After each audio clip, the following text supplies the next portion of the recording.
The firing of Mykolaiv lasted until the early hours of the morning. There was a power cut in the entire periphery as a result of powerful explosions. The ambulance clinic of Mykolaiv.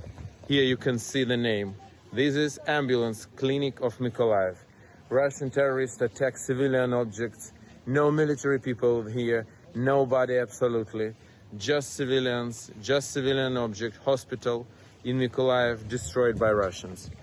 Please stand with Ukraine. The situation was similar in Kharkiv. Explosions were heard all night. The Russian attacks also targeted the cities of Dnipropetrovsk and Chervonogrod oblasts, where the Russians launched a missile attack 14 kilometers from the Polish border on Tuesday. Yesterday, during the anti-aircraft alarm, the enemy launched a missile attack on a military infrastructure facility near Radziechów in the Chervonogrod region. As a result, one building was damaged. Fortunately, no one was hurt. Previous Russian attacks on targets in the Lviv region took place, among others, on March 26th, the day of the U.S. president's visit to Poland. Yesterday, the Minister of Foreign Affairs, Zbigniew, visited Kiev and went to Ukraine as the chairman of the Organization for Security and Cooperation in Europe. This is, of course, also relevant in the context of Foreign Minister Rao's visit to Ukraine, who during his visit to Ukraine also very strongly emphasizes once again the continuation of this policy that Poland is pursuing, support for Ukraine, mobilizing the entire international community. I think that the shelling during this visit is also not completely coincidental.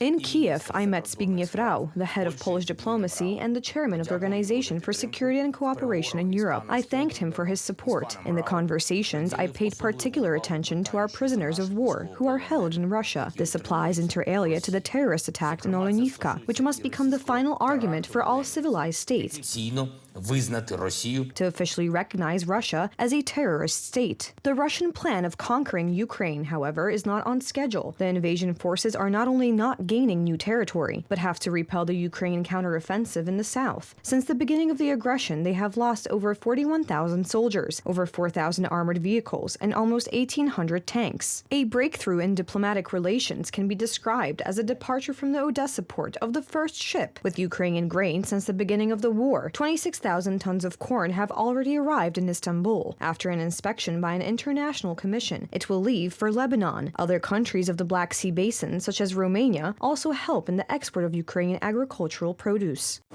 It all depends on how the situation in Istanbul will unfold and on the amount of grain that Ukrainian ports will be able to send. It is very important to us that chain flows are restored, but if it turns out to be too difficult at the moment, we are ready to help in any form.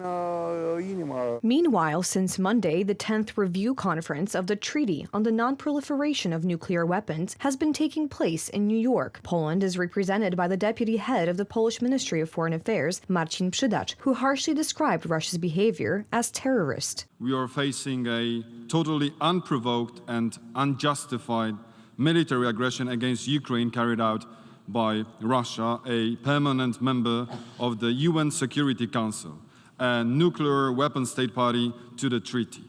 Russia is destroying the rules-based international order based on multilateralism.